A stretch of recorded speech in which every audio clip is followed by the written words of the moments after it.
pemeriksaan pada saat komunikasi intens antara teradu dan pengadu pada tanggal 6 Agustus 2023, teradu mengirimkan pesan terusan forward sesuai bukti P6.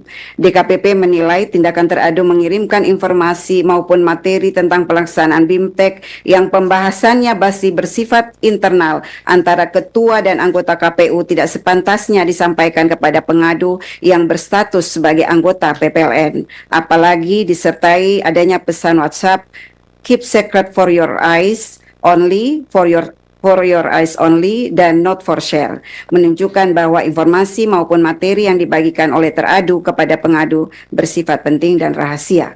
Terungkap pula fakta dalam sidang pemeriksaan. Dalam komunikasi intens tersebut, teradu mengajak pengadu jalan berdua di sela-sela acara BIMTEK di Den Haag, bukti P7. Terjadi juga komunikasi intens antara teradu dan pengadu melalui WhatsApp pada tanggal 12 Agustus 2023, vide bukti P13. Dalam komunikasi tersebut, pengadu meminta tolong kepada teradu agar pada saat kunjungan ke Belanda membawakan barang pengadu yang ketinggalan di Jakarta. Kemudian teradu menyanggupi permintaan pengadu dan mengirimkan daftar barang titipan pengadu berupa 1 rompi PPLN, 1 potong baju, 1 potong CD, dan 2 peks cuimi. Terhadap pesan tersebut, pengadu menanyakan apa yang dimaksud dengan CD, padahal barang tersebut tidak termasuk barang yang dititipkan oleh pengadu. Teradu menjawab dengan nada bercanda, "Oh maaf, keselip." Bukti P13.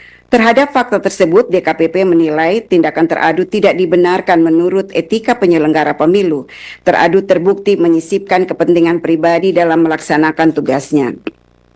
Permintaan teradu untuk jalan berdua dengan pengadu tidak patut dilakukan, mengingat status teradu yang sudah berkeluarga. Selain itu, isi chat teradu yang menuliskan CD yang diakui dalam sidang pemeriksaan adalah celana dalam, menurut DKPP tidak patut dibicarakan, mengingat status teradu sebagai atasan dari pengadu dan teradu sudah berkeluarga. Apalagi dalam pesan pengadu kepada teradu tidak ada titipan berupa CD untuk dibawa ke Belanda. Berkenaan dengan dalil aduan pengadu bahwa teradu memaksa melakukan hubungan badan 16, P20 dan P21.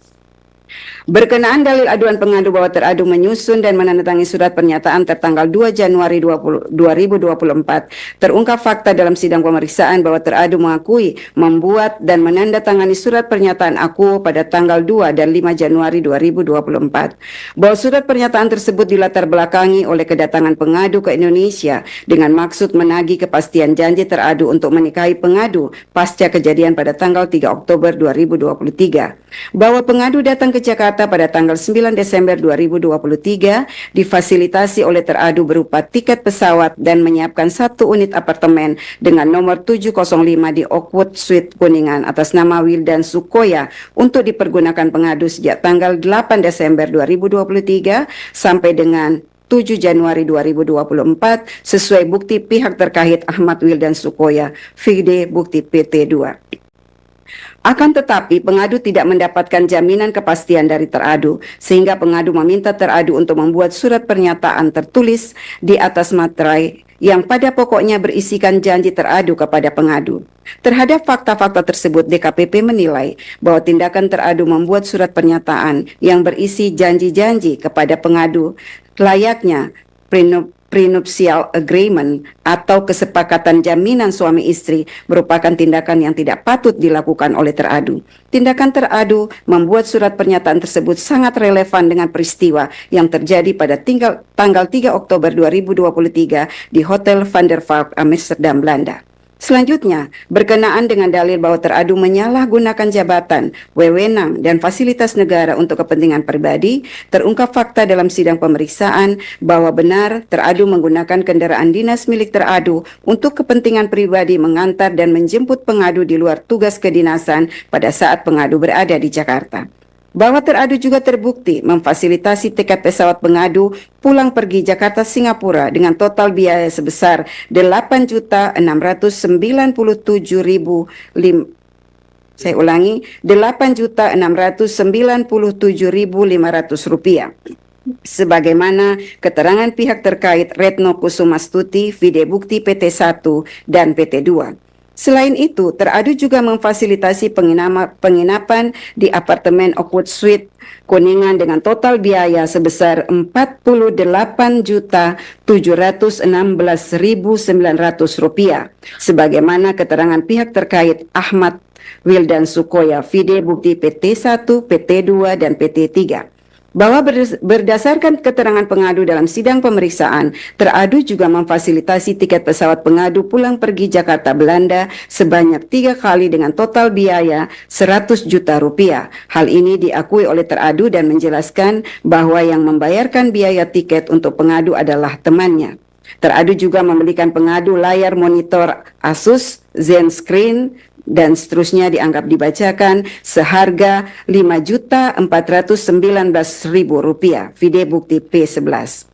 Berdasarkan uraian fakta tersebut di atas, DKPP menilai sepanjang dalil terkait penggunaan mobil dinas, teradu terbukti menyalahgunakan jabatan, wewenang, dan fasilitas negara untuk kepentingan pribadi. Sedangkan terkait dengan uang yang digunakan teradu untuk memfasilitasi pengadu bukan bersumber dari keuangan negara. Namun demikian, fasilitasi yang diberikan teradu kepada pengadu membuktikan dan meyakinkan DKPP adanya hubungan pribadi yang bersifat khusus antara teradu dengan pengadu, mengingat fasilitasi serupa tidak diberikan teradu kepada penyelenggara pemilu yang lain.